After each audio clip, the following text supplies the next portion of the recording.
I just thought I'd better do an update. I know it's been a few days. That's because I'm waiting for some. Um, I'm waiting for some ferrite cores. They're supposed to be here tomorrow or Tuesday. Well, it's Sunday today, so well, actually no, it's technically Monday morning because it's after midnight. But yeah, it was Sunday. But so yeah, I'm waiting for parts. Which is always the problem when you're trying to get something done. But I thought I'd just show you where we're at the moment. So I 3D printed there's the X-ray view on the printout, which I did. So these wires are in the way, so I suppose it matters too much. So what we've got at the moment is the rotor assembly inside the housing, and I've also printed out the reflectors which clip on the side. Before I actually put them on, I just want to open this up a little bit so we can see. Come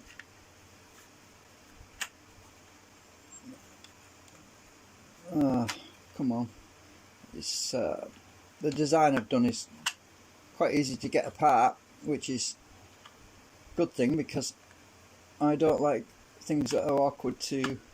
Just got to make sure these things are lined up. So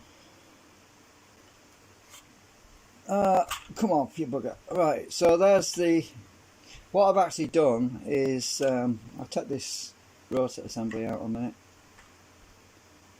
I'm waiting for the ferrites that go in. What I've actually done is I'll just put this aside a minute. I'll put some magnets in here. There's actually 8 magnets because there's 2 in each slot. But the actuation won't be very strong, but as long as it works. So that's subtracting, that's adding, that's repulsion, that's subtraction, and the same on the opposite side. So these are the stators with the magnets on, and these actuate. And I put some nanocrystalline material on the face side there. It's just 0.1 millimeters thick actually. That's just to even out the reduce the cogging, so that we have more a wider area of the field as well for the mechanism. I've just glued these little sections on with ordinary glue to keep them centered so they don't catch on anything.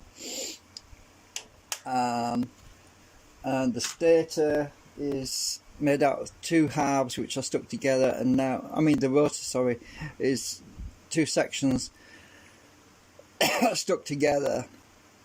We're letting this dry out for a few days, and I need my ferrites to go in here. I'm hoping that well, I think they're going to be too long actually, because I need some ferrites that go all the way down them holes there on the ends. So it might still work though without the ferrites on the end, because the ferrites I've ordered, I think they're 20 millimeters long. Let's just. So I was working with an existing model size, and I had to kind of get everything in. I didn't want to reprint all my stators again. So that's yeah, we can get the ferrites in these the top and bottom slots.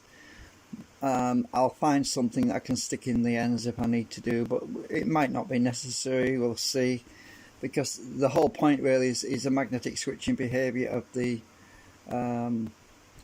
actuators on here. Will basically subtract one of these legs and add to the other leg. So, and I've got some I have the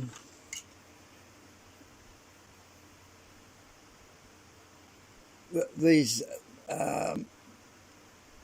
Alnico magnets. I couldn't think of the word for a minute. The Alnico magnets are in these slots that go all the way through, and they're going to be biasing the ferrite with a particular pole, and one is subtracted so that the field is pulled back on one of them, and on the other side, while it's been pulled back on this side, it's deflected out on this side. So that will give us our hopefully, that's the theory, hopefully will give us our rotation. That is what I'm hoping for. So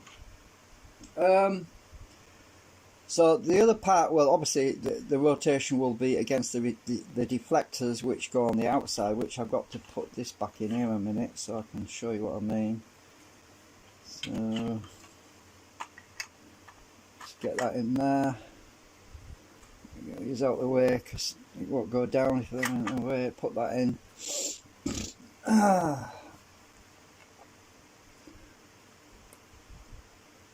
The poles are set so that when these so that the open side here, they're basically all the same pole with the open side on that one, so that I can't really put this together wrong because of the way these lock together.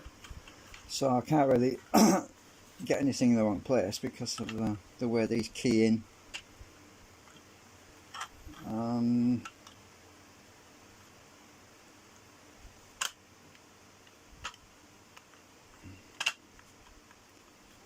Alright, come on, get through the hole.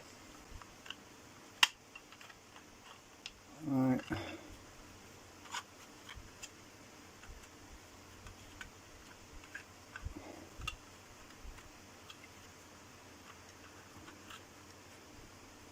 So once these are locked in the corners,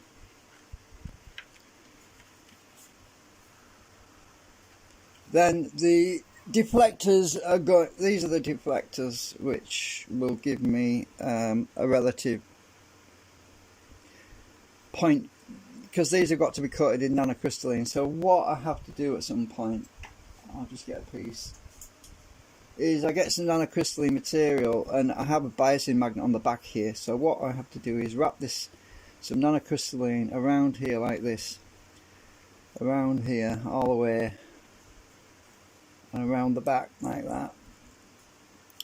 And then once we have the nanocrystalline wrapped around and glued onto these little deflector things, then we have magnet biasing on the back of here.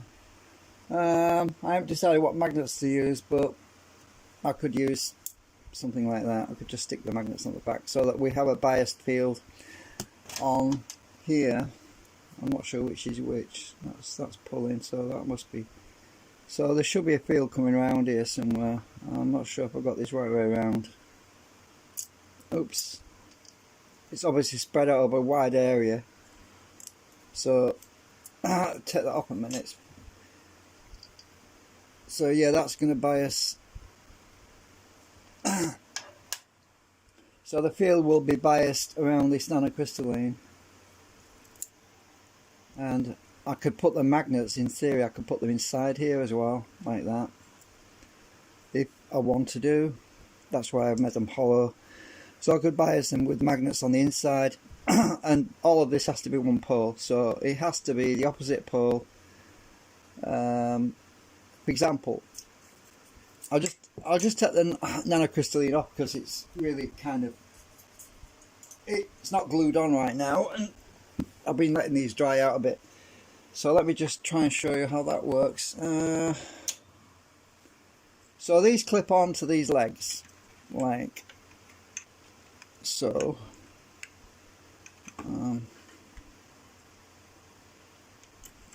Right, so we have one. It's not catching.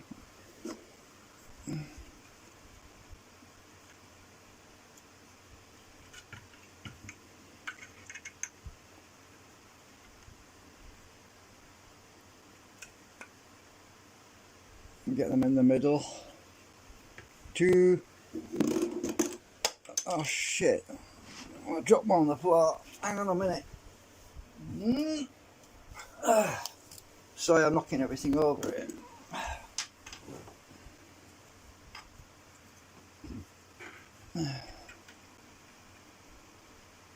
The clip-on, so it makes it a lot easy to get them in and take them out.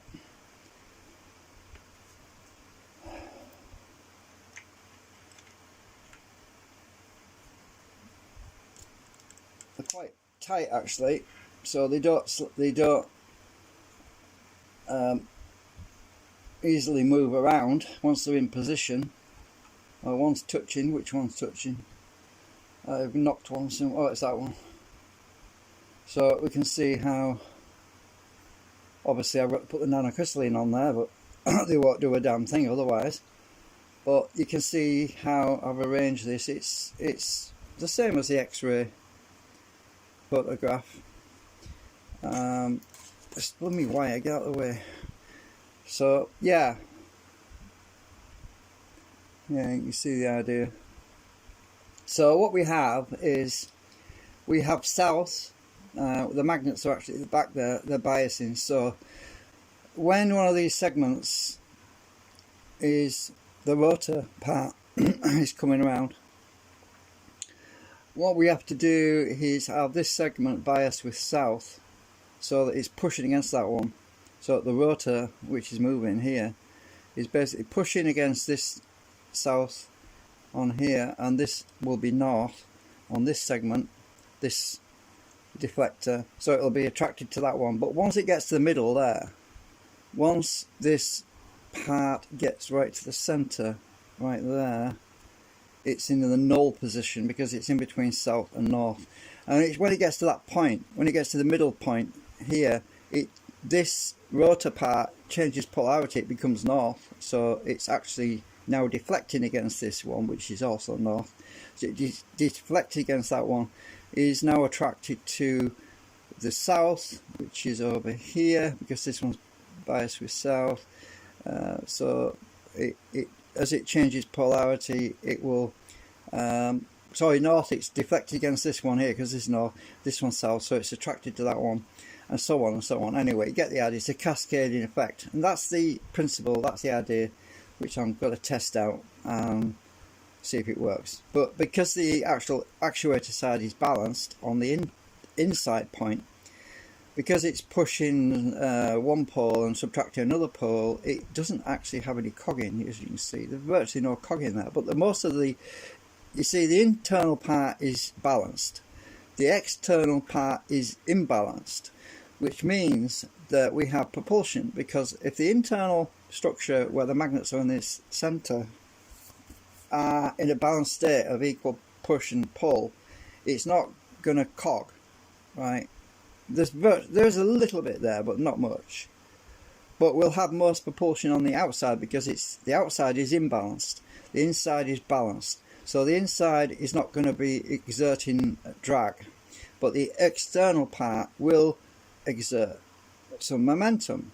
That is my theory, and that's what we're going to test out as it turns. So anyway, I don't want to stretch these clips at the moment. They're still drying out. A few days and I'll just pull them back like this and they just come off, which is easy for disassembly. Another good thing about this is I can have the magnets permanently fixed on these. I can swap places if I want to make it go the opposite way around. For example, if I want it to run anti-clockwise, counterclockwise, whatever. Oh shit, what the hell, something's tickling me. Oh, it's a freaking hair. I'm molting. So yeah, I want these to, I don't want to stretch these out. I want these to, oh, I just finished acetone treating them, so there's actually a bit of swath on there. I need to trim out.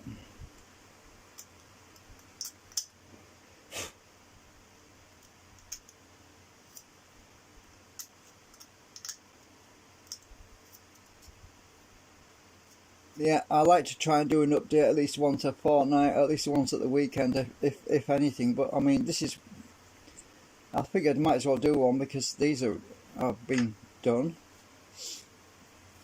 So we've got 4 of these. Obviously, I've got to wrap the nanocrystalline around these and glue it on. But I thought, well, there's no rush. I'm going to wait and see. I'm going to get the ferrite stuff. I'm not going to rush. There's no point in rushing. They kind of look like them things that you put on a roof to support a roof, don't they, a little bit? I don't know. Is it what they call them, trusses? They look a bit like them in a way. Strange things. Yeah. Alright, so that's all for now until I can get the... I wanted to show you how little cogging there is on there. There's a very small amount, but not much.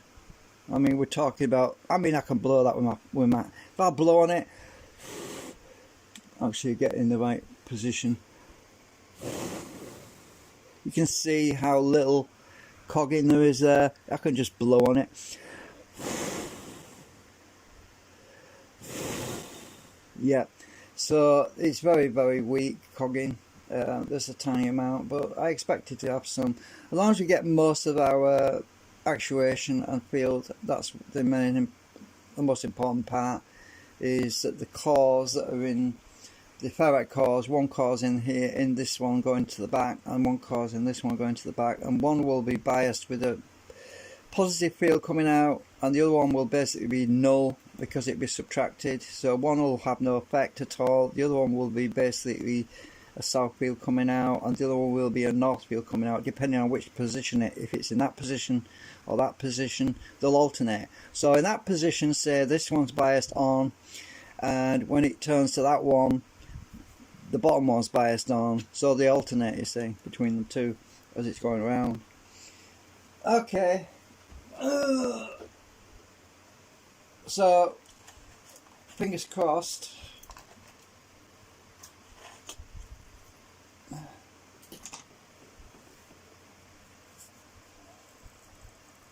Alright, bye for now.